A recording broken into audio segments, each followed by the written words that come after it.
fun time. Yeah, yeah. We're going to have some fun. I don't know what Edward had planned to ask you about, but I was thinking of just getting some reflections on Rio, and I had a bunch of little things we could work off of. Sure.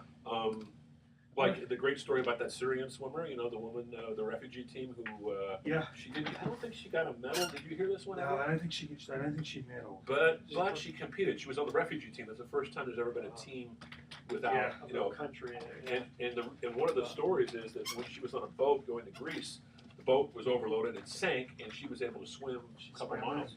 Towed them.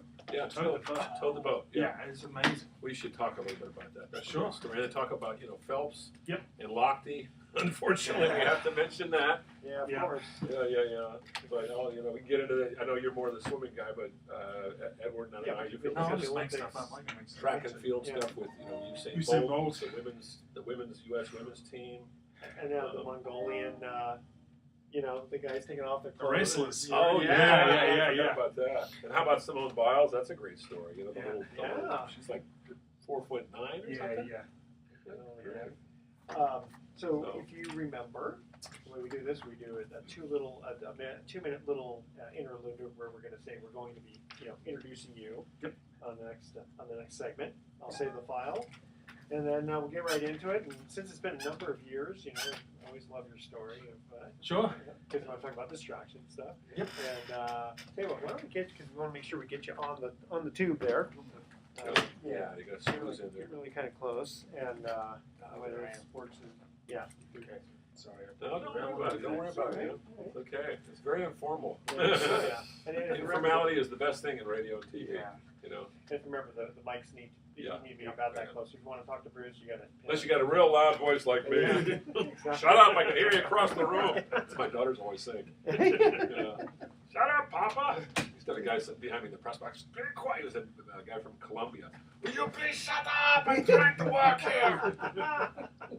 That's funny. Yeah. All righty. Well, let's get right into it there. You got your headset? Okay.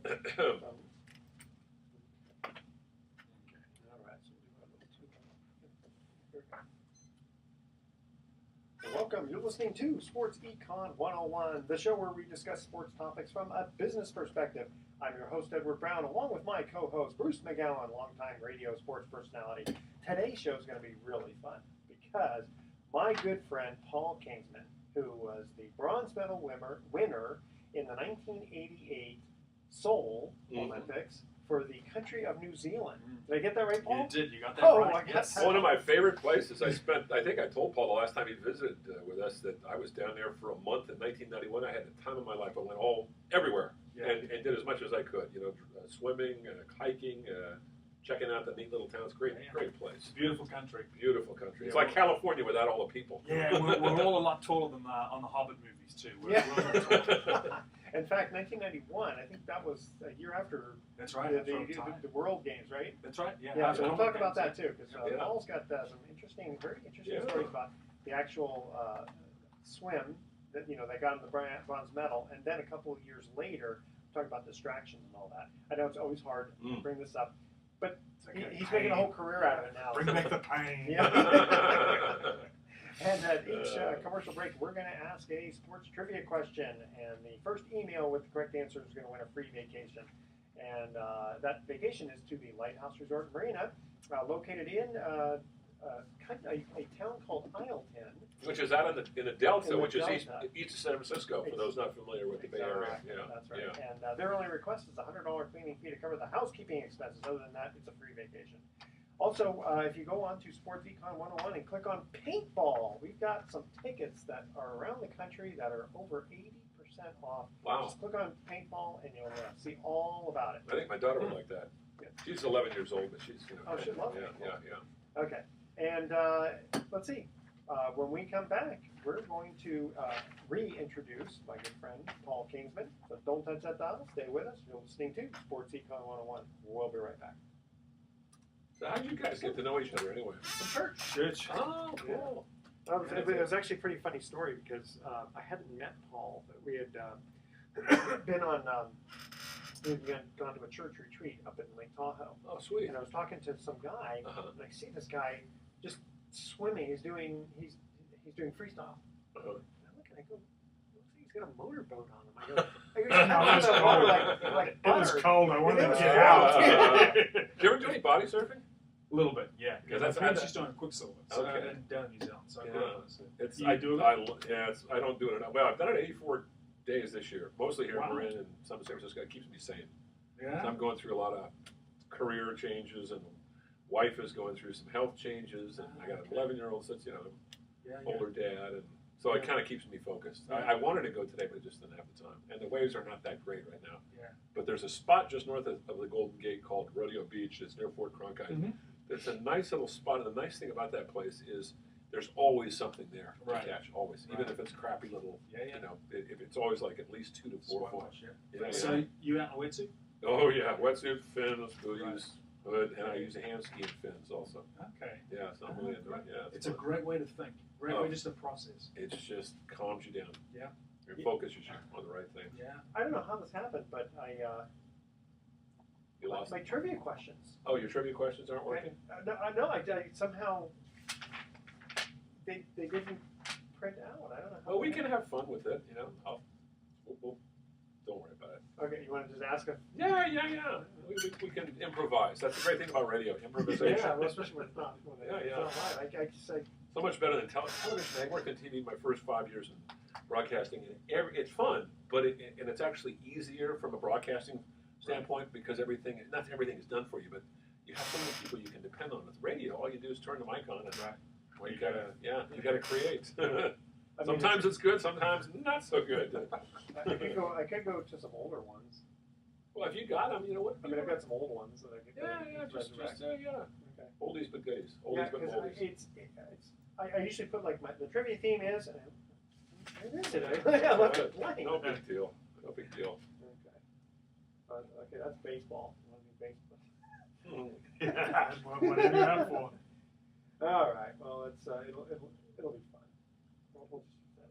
Okay. Sorry about that. I'm gonna try to. I have no idea what happened. Okay. All right. Here we go.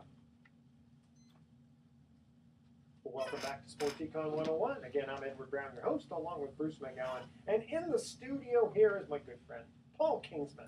Hello. Hello. So, Paul, we told the audience that you were the bronze medal winner in the Olympics. We just finished the Olympics, and I'm sure you can relate to all the Yes. swimmers there. Yes, it was fantastic watching them swim. They're a little bigger than when I was swimming, but yeah, it was great seeing them. They did a great job. Yeah, there were so many great stories too. I mean, the thing that impressed me most about the Rio Olympics not only was the location, just fabulous, but there was so much concern because of the crime, because of the economy, because of the pollution, because of the Zika virus, and none of that stuff became a distraction, and it really didn't rear its ugly head. I think that they did a pretty good job. Yeah, I think they did a great job. I think the last couple of Olympic Games, people have been concerned before the actual event. But then this time more than ever, I think people were, hey, something really loud is going to happen. But once it gets going, it just takes over the place, and the athletes capture the imaginations, and away they go. Paul, I got to ask you about this great story from the refugee team. Michael Phelps, from our standpoint here in America, that's a huge story because he won 29 golds through 4 Olympics. But this refugee team, there's never been a refugee team.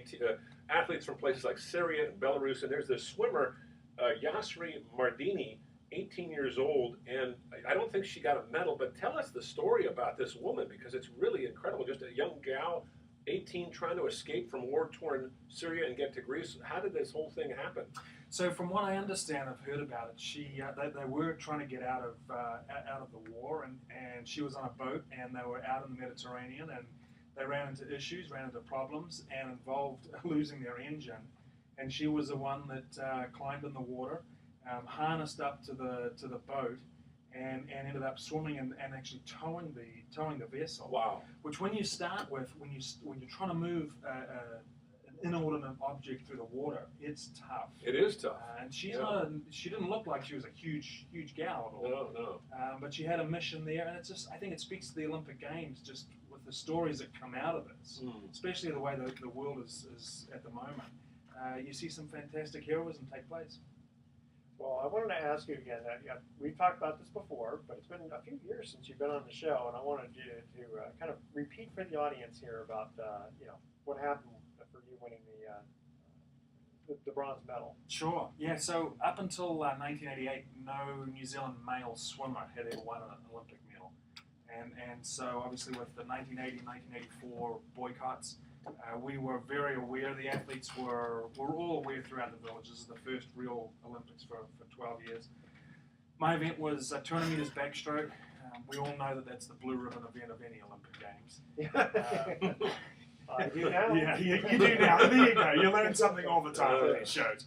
And so we had a race plan. The race plan was very simple. Was to swim 2 minutes. This was for 200 meters, so four laps of the pool. They've changed the backstroke turns since, so the times have gotten a little faster. I always throw that one up in defense now that I'm an old guy. Yeah. But yeah, the plan was 4 laps in 2 minutes, and no idea that having trained 13 years that would win a medal. That could come stone cold last. It could actually be in the medals. There's just no guarantees when you get to this level. And how fast can you do? I guess would be 50 meters, right? The first. Right. How fast generally can you do that? So the plan for me in that race was to swim 28 seconds. Normally I was going, 26 highs, 27 seconds. Wow. But yeah, went out first lap, turned in 7th place. And I use the video when I swim because it makes a point that at the end of the first lap of a 4-lap race, no one's handing out the awards. Yeah. So life is not over. If you're out there listening and you've bumped into issues, life isn't over. You keep going, and second lap I turned in 5th place. End of the third lap I was in 4th place, and saw that on the scoreboard. So when we come off the scoreboard, when we come off each lap, we can see the scoreboard once once we hit each end, and you never look for the board. But I was in lane 1 and happened to glance up and saw I was in 4th, and I prayed that somebody would die, but that was not going to be me. Came home and ended up winning a medal by 4/100ths of a second. Wow. And when you went back and looked at the video a few times,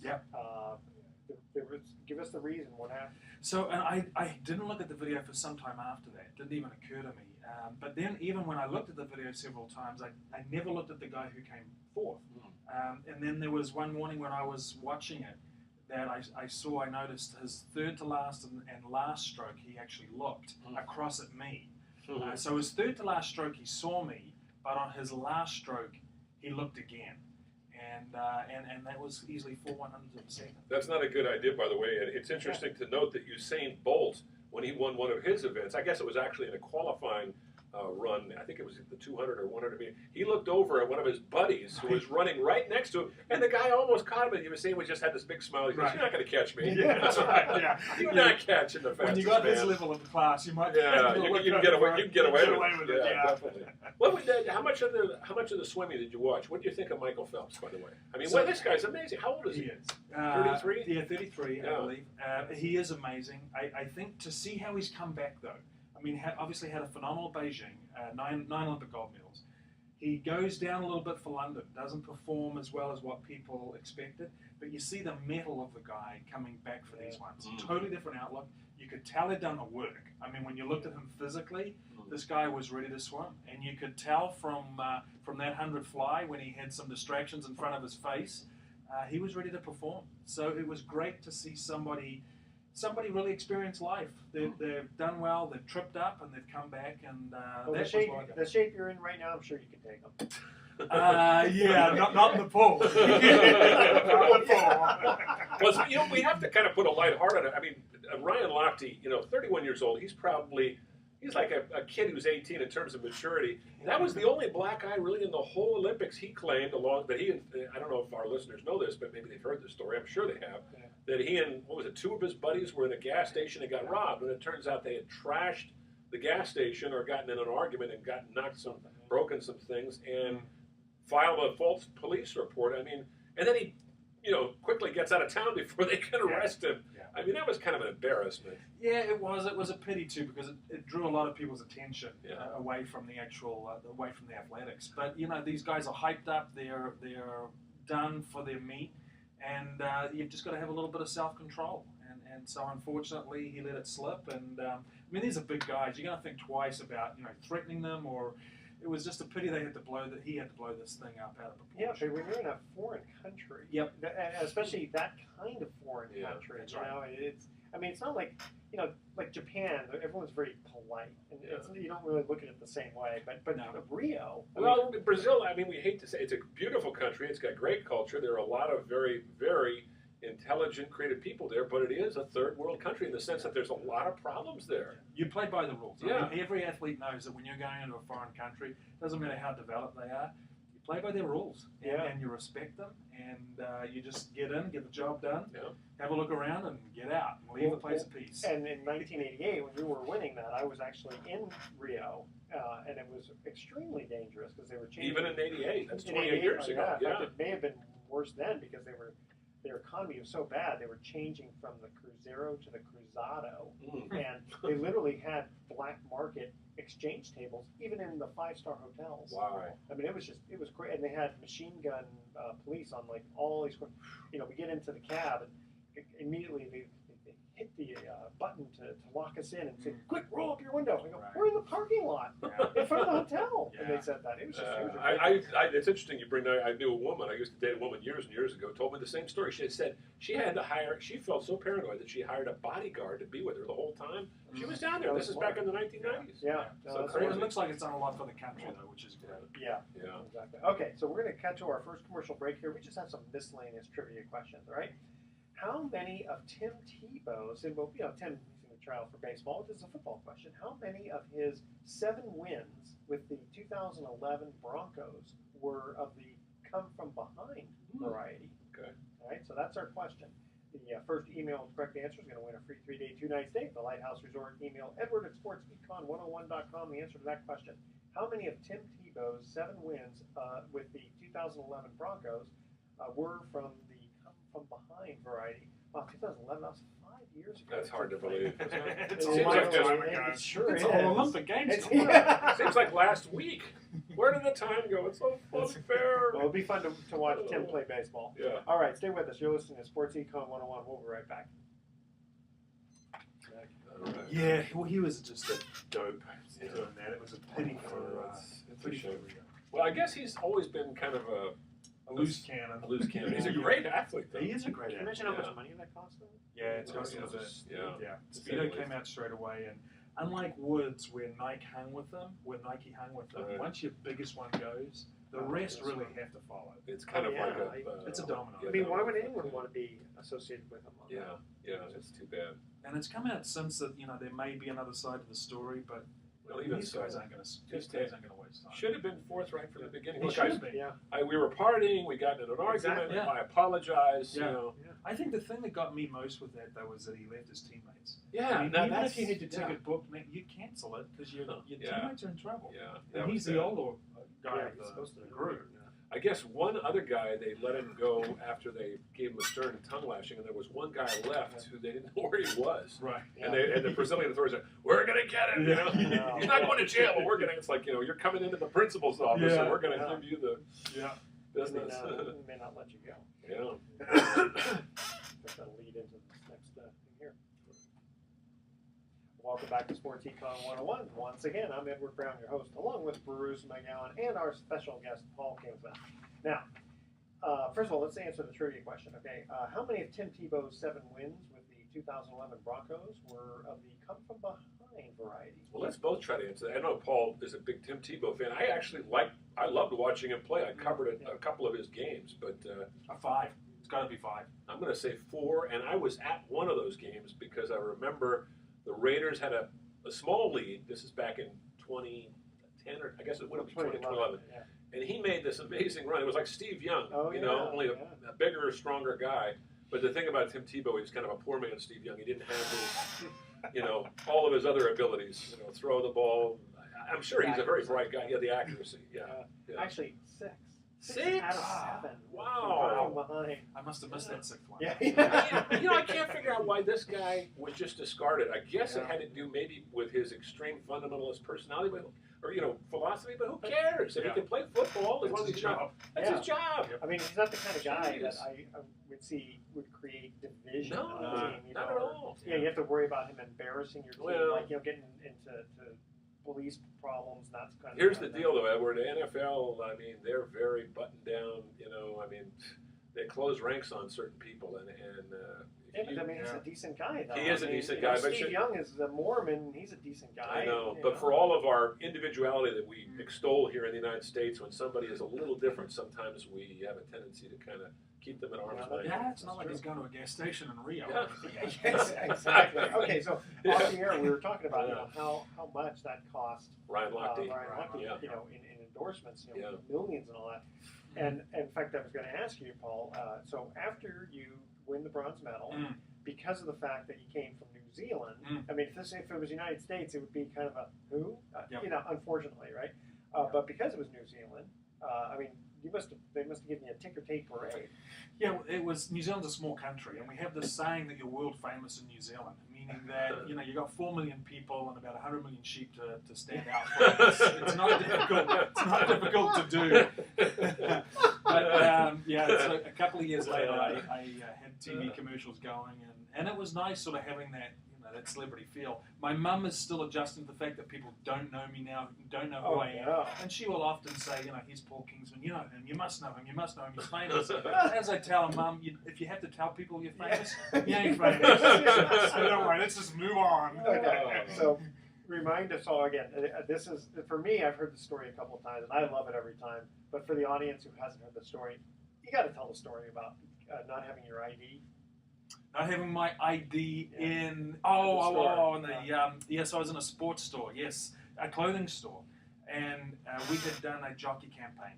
They had taken 8 athletes, I think a couple of All Blacks, a couple of our top rugby guys. Now, again, the All Blacks, for those that don't know, is the rugby team. That's greatest rugby players in the world. Yeah. And these are big guys. I mean, compared to me, I'm just 6 foot. These guys are 6'5", 6'6". So anyway, we had done this jockey campaign, and jockey hadn't expected it to go so well, but it had just taken off. They had jockey posters in all the menswear stores all throughout the country. And so it happened that several months later, I was in a store, I bought a pair of shorts, and I didn't have a checkbook on me and didn't have my credit card with me. So anyway, I had a check, but I didn't have a credit card. So I wrote out the check, and she said, "Look, I'm not going to take the check without any ID." That has a picture on it. That has a photo on it. Yeah, New Zealand licenses at that stage didn't have photos, so she wanted to, So she wanted to see a photo ID, and I kind of felt silly because what she didn't realize is right behind her was me in probably more identification that she wanted to You were modeling the jockey. I had the jockey right behind her, so I felt silly, but I said, "Look, if you just turn around, that's me right on the wall behind you." What was her expression like after that? So she looked back, and I think she was just keen to see me get out of the store. It was one of those, it bordered on a little creepy, and so I made a quick exit, but I did take away what I needed to buy. Yeah. It's funny. Great story. Yeah. Great story. I love that one. Yeah. So also, okay, now unfortunately we have to go to the sad part of the next story. Oh.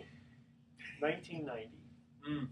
Commonwealth Games. Yeah, the Commonwealth Games. That's right. Yeah. The Commonwealth Games. Yeah. Tell us the story with preparation. And where were the Commonwealth Games in 1990? They were in New Zealand. Nice. Auckland, New Zealand, my hometown. Your hometown. Wow. People knew me.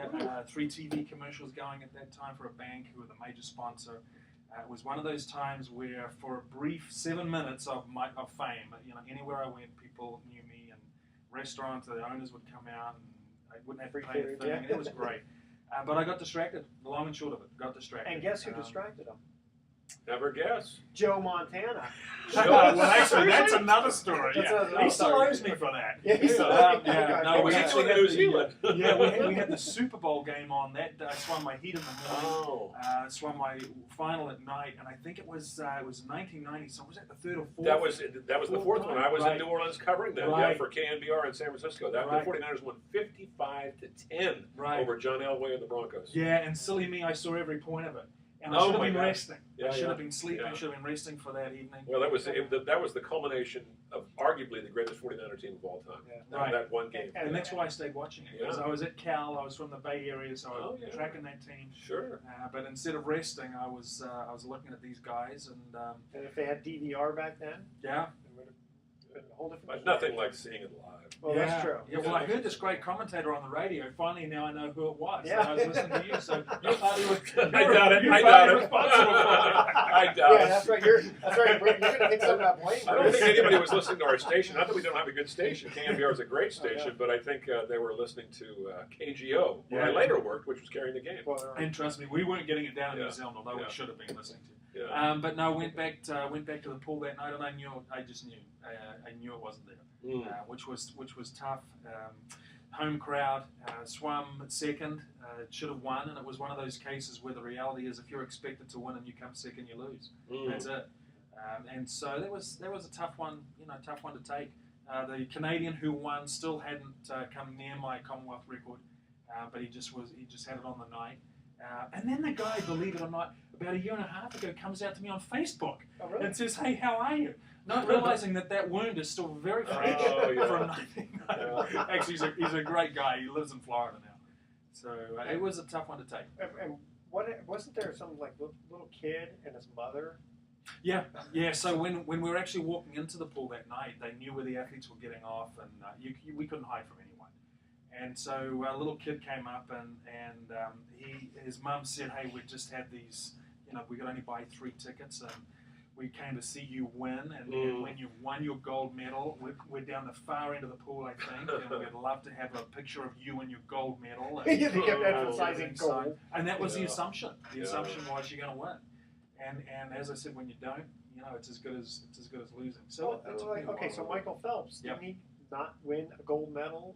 Well, I'm sure he was in a few races, wasn't he? Yeah. Well, actually, it's interesting because I had somebody. I speak to corporate groups now, and I had somebody say at the end of the Q&A session, "Well, Michael Phelps is all gold medals. Why should we be so enamored with your bronze medal?" Whoa. And he sort of said it tongue in cheek, and there was a little. The audience were a little uneasy. And I said, "Look, how many bronze medals has Michael Phelps won?" He said, "None." I said, "That's the point. Far easier to win 23 gold medals than one bronze medal." That's a good So comeback. I sort of had a different perspective at that point. That's a good one. But yeah, he's talented athlete, and you got to give him credit. The guy came back from a not a great London Olympics. Yeah. But I can't remember which one it was, but it was the guy from the Philippines, wasn't it? Yes. Who won Singapore? Yeah. Who beat him?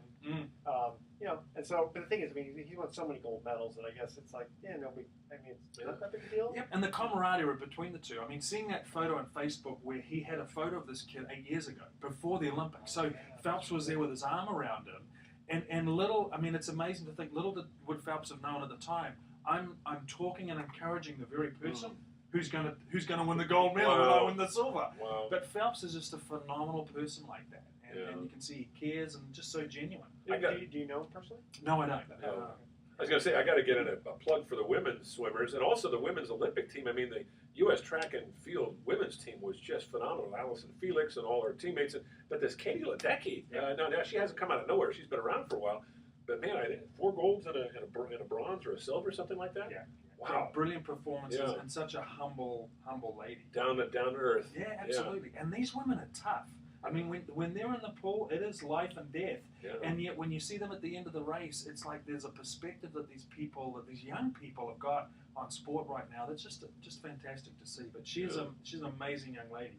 4 years time in Tokyo. Going to be interesting to see how they're doing. How much different? I know with the men being taller, that's an advantage, and having bigger feet is going to be an advantage too. Because I know Paul's teased about how his son has pretty large feet. Size 15 feet. Yeah. Whoa, what are yours? Jeez. Yeah, mine it's is like size Flipper, 11. huh? Yeah, they are. I would have killed for those things. He's like 6'2", 6'3", and I think, man. Is he not into swimming? No, he's not. No, he's actually at an internship in Facebook right now, and I can tell you now there's a lot more money in IT in the Bay Area than there is in swimming, so I say go for it. He's my 401k out there. Yeah. Okay. That's right. Just remember your old dad. Yeah, that's okay, right. so we're going to go to our second trivia question here. This one actually happens to be an Olympic question. Now, I came up with this one for this Olympics, so I got to say I don't know if it's true as of today, so we'll backtrack, let's say, a year, all right? Which country has competed in the most Summer Olympics, 20 of them, without winning a gold medal? Whoa. Oh, so 20 of them. Now you're talking about, 80 years, right? Yeah. Well, I thought the first Olympics was in '98, but actually we missed 2 in the war. Because of the war, Yeah. exactly. Yeah. So, again, here's your question. Which country has competed in the most Summer Olympics, 20 of them, without winning a gold medal? And again, this is pre-2016. Stay with us. You're listening to Sports Econ 101. We're having a lot of fun. Don't go anywhere. We'll be right back. Ethiopia? Wow, without winning a gold medal. It's got to be a country that's well known but not big. It's got to be a country that's sort of maybe a third world country. Yeah, you are Yeah. really like Eastern Europe. very Yeah. So it's not an Asian Perceptive. one, so it's not. Yeah. It wouldn't be Singapore. Mm. Well, I'm going to guess something like Lithuania or Albania or no, it wouldn't be Lithuania because that country was created after the war. And that was, I believe it was anyway. Quite the historian. I'm a so I got gold more. medal. Yeah, Gold medal. gold medal.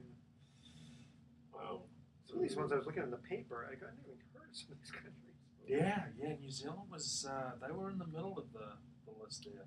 Yeah, They what- ran. Mum, I spoke with Mum and Dad this morning. They had the ticker tape parade yesterday, and Oh, man, nice. the country's just best Olympics since '84, and of course '84 half the world's away anyway. Yeah. You guys are just starting your spring down there, right?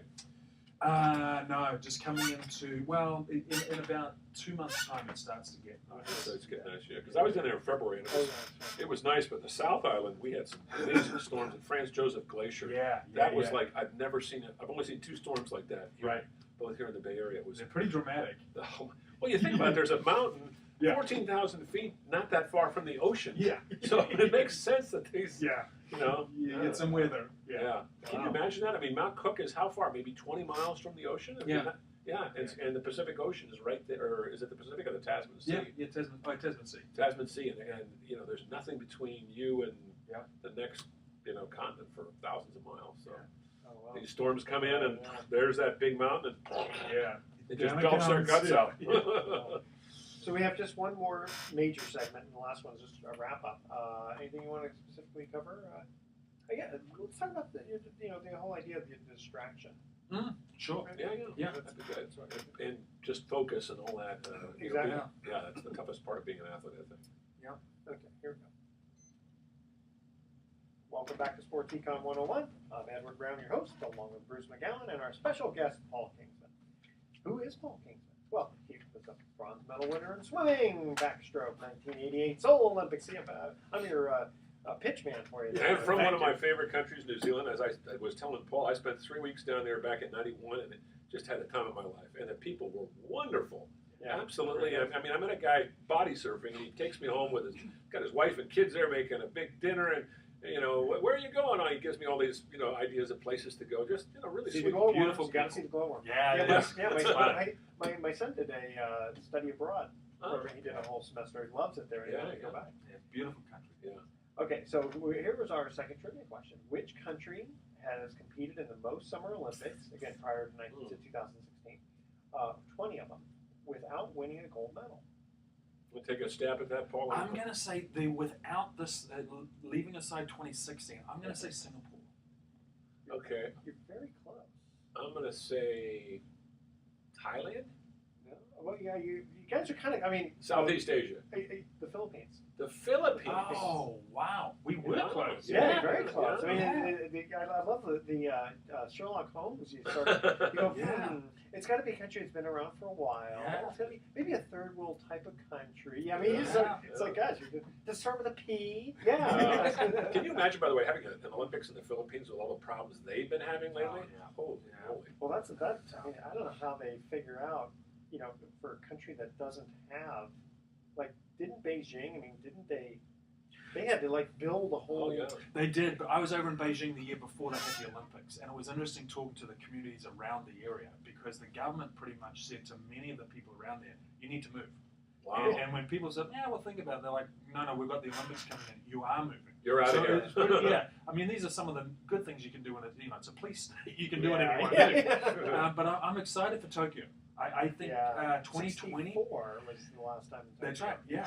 I think 2020, July 25th. I'm old enough to remember '64, and I can tell you, when you're 12 years old, and television wasn't it was certainly not in its infancy, but it was really exciting because a lot of that stuff was You know, it was taped, but Yeah. it was, you know, the first time I'd ever seen any of that. Yeah. I mean, because I didn't watch the Rome. I was too young to remember that. I was 8 years old. So tell you about the 1964 pool, though. I wasn't alive at that point, but it still remains the best pool I've ever swum in. It's all marble, and this was a Tokyo pool. Yeah. It's still the original pool from the 64 Olympics. It's all marble, 3-deck, 12,000 seater.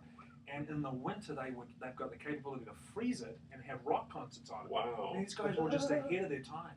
So 2020, it's going to be fascinating to see what they do. Yeah. I got to ask you though, you know, and we've talked about this, Edward, on Sports Econ 101. A swimmer, more than any other sport, I mean, runners and all these people that play team sports have to be focused, have to be concentrated on what they're doing, have to be doing it day after day after day. But swimming and looking down at the bottom of the pool for hours on end, I mean, how do you keep your mind from going crazy? Well, we all partially are. It's a secret we don't tell anybody. It's focus. It's one of the unique things with swimming is that by the very nature of what it is, we're dealing with resistance from point one. So all the water, yeah, all of the thinking then goes into minimizing the obstacle that's immediately around us. Yeah, do you keep like a third of your body in the at all times? Is that at least? Yeah. Pretty much if you're doing it properly. But it is rhythm. There's a lot of rhythm in swimming. If you're doing it properly, if you freestyle a backstroke, 2/3 are going to be on your side. When you see these shots underwater, you can see the focus, the streamline, the attention to detail that goes into every little bit of swimming. And that's why the world records are going to keep continuing to fall. If I remember correctly, years ago you told me that when you get to that level, almost everybody is about the same physically. It's the mental part that really makes the difference. It is the mental part that makes the difference. Physically, most people have done the same amount of work, but then it comes into that conviction of knowing, hey, I can just tell my body to keep going, and it's going to respond. Yeah, because it's like, you know, the first 50 meters is, you know, not a big. That's a little warm up. But if I remember correctly, what you said before, between 150 to 200, that's where the pain comes. That's where the pain comes in, and that's why you've got to admire somebody like Phelps, who's swimming multiple events, who's not getting to bed until sometimes 1 in the morning, getting up, doing it again, against the best in the world. You've got to remember his competitors are the best in the world, and he makes it just look like a club meet. And was the backstroke your only stroke? Just the backstroke, yeah, and mainly the 200 meters backstroke. So in backstroke, you got to be very disciplined to not look around. You cannot be tempted to move your head. I used to train sometimes with a cup of water on my head. Just to make sure that head stays absolutely still. Because that'll just be more resistance by That's doing right. it. Yeah, no, it's got to stay nice and straight. I don't think people realize what a great conditioner this is and how healthy it is for your body. Now, I body surf, and up to now we're in to late August. I've been out 84 times, which is a lot. I have to admit, considering I am not working full time, it actually is a good thing. It keeps you focused. It keeps you healthy. You come out of the water, you feel great. You're in the ocean, but it's a lot easier to body surf than it is to swim laps because most of the time you're just floating out there and kind of gliding along. Well, you're not competing against No, you're not competing. But the thing, what my point is, when you're in that element of water, it's not only comforting and relaxing, but it's natural. Because think about it, 70% of us is water, 70% of the world is water. So That's we're kind of, and you come out of a womb that was full of water. That's right. Exactly. That's right. Exactly. And it's actually the only sport where you can't breathe at will. So the mental, subconscious, and self-control conditioning that goes on is phenomenal because you simply can't breathe under the water. So the training that it takes subconsciously that we're not even aware of is just an amazing conditioning. I always wondered that because it's funny every time I'm in a pool and I do. It's funny. I'm not a very good swimmer, but I feel like backstroke is. If I were to be a swimmer, that would be my thing, right? Probably because I like to be lying on my back rather than want to swim backstroke. That's right, exactly. I'm sure the shoulders after I did a long time would kill me, but I always after going for about 8 feet, suddenly I can't breathe anymore. And obviously I don't have any training. So how do you do your breathing so that because you don't wear nose plugs or earplugs. You don't wear nose plugs, and what a lot of people probably don't realize is that in backstroke, one of the toughest things about it is that because your face isn't in the water, it gets hot. And as a backstroker, you actually get very, very hot, more so than the freestyle or butterfly breaststroke does. So you've got to really be conditioned to keep that head very, very still. You've got to be aware of where you are in the pool the whole time. So the discipline, the avoiding looking around, people think, gosh, it must be great swimming backstroke. You can take a look around. It makes it harder because you've got to keep that head so straight. When Paul was mentioning about the breathing, I just flashed on something. One of the things when you body surf, if you're out on a fairly big day, and I'm 64 now, I don't go out on big days anymore because anything over 10 feet and it's like, no, can't handle it. 10 feet is big enough. That's well, if it's a soft if it's a soft wave, there's a different kind of waves. You know, that some that close out and ones that break nice and gently, and those are not that difficult. But you got to time yourself to get through and underneath through what's called the impact zone of all that white water. And so you learn to relax and hold your breath and come up and get maybe one or two, swigs of air and go back down again. And I'm sure it's the same subconscious thing that you're talking about in the pool, isn't it? It is, and one of the things you just mentioned is counterintuitive, and you said it exactly right. It's relaxing when you're holding the breath. And instinctively, whenever we hold our breath, our body immediately locks up. We're not, that's how we respond, that's how we survive. And so the issue is battling the relaxing through holding your breath. So you really got to get a mental mindset around, hey, what am I doing when I'm in the water, when I'm under the water, and just let yourself relax. Because the moment you tense up, you're going to suck up oxygen. Now, I'm going to take a guess, only because not being a swimmer, but trying to do the stroke, I would think that between all the swimmers who do all the events, that the butterfly is the one that everyone respects the most because it seems the hardest. Is that not true? It seems the hardest. Butterfly swimmers will lie, though, and they'll tell you that it's the hardest when they know themselves it's backstroke. It is. It was interesting hearing some commentary. These Olympics, and Rowdy Gaines explained it very, very well. It technically is one of the more difficult ones, but he said once you're in that rhythm, and when you look at Phelps knows exactly, it's 22 strokes to the end of the wall. He can do it blindfolded. Once you get into that rhythm, it's actually a beautiful stroke to do. But because there's so much rhythm involved, it's the most difficult to get into that rhythm. So when you see somebody do it so well, they make it look easy, but it's rhythm, and it is a tough one to do. As soon as you start missing a beat in that rhythm, it's all downhill. There's no middle ground in butterfly. It's either everything's flowing or it's a grind. It almost sounds like music, It's the same thing, a great jazz saxophonist or a conductor or somebody who's playing rock and roll music. It's all about rhythm and timing. So a good point with that. We used to have a learn to swim school back in New Zealand, and often I'd get parents say, gosh, my kid is exceptional at swimming, and now he wants to go and play an instrument. I can't figure this out. And I would say to the parent, it makes total sense. It's rhythm. The kid's got timing. And that's what's excelling him at the pool, and that's why he's loving the violin, or that's why he's loving the guitar. There's rhythm involved. And so when you're swimming, it's beautiful to actually just listen, and you just hear that cadence. So I know, for instance, when I'm getting tired, as the top swimmers can do, it's not so much focusing on the actual arms, it's just the cadence. So you will say, up the tempo, don't drop the tempo, don't drop the tempo. There's a lot of rhythm involved. Wow. I mean, I just remember, just thinking mentally now, watching the swimmers do the backstroke, and it's almost like their shoulders are not really connected per se, Yeah. And by the time they get to be in their 40s, it probably aren't connected. That's right. So that's why we always had fun at the parties, because we could dance. Because all the swimmers have that rhythm, so they're always keen to get dancing early and get going. But there's just a rhythm that's involved in it. Yeah, because I was wondering, back to the breathing part, how do you do your backstroke? You have to do it in such a way that you don't splash. That's right. Well, not only, it doesn't matter so much if you splash, but you got to get the rhythm, the breathing down. And everybody thinks, well, your head's out of the water, you just breathe when you want to. You actually can't do it like that. It's got to be timed in, so you're breathing out when you hit in when you're down at the end of the stroke. Otherwise, you're going to take in a lot of water. So you learn as you go to just lock off your nose and just coming out of your mouth, and it's just use a snorkel like everyone else. I wish it was that easy. Now, would they allow you to use nose plugs? You can use them if you want to, but that's where you look at the swimmers today. You got to admire the guys going under the water and how far they actually go under. If you have a proficient kick, the first 15 to 20 meters underwater is actually faster than freestyle. If you're proficient with your kick, and so they've really mastered that, and that's when the world swimming body came along and said, hey, 15 meters, that's it. You got to get up because you're going to change the event if you just stay underwater on your back. But it's a lot of streamlining goes into it. When I was at the Cal program at Berkeley, we did a lot of video work underwater. Again, it's coming back to resistance. Reduce the drag. So wait, on the backstroke, usually you're not underwater. Just off the turns. Okay. Yeah. They must have changed. I don't.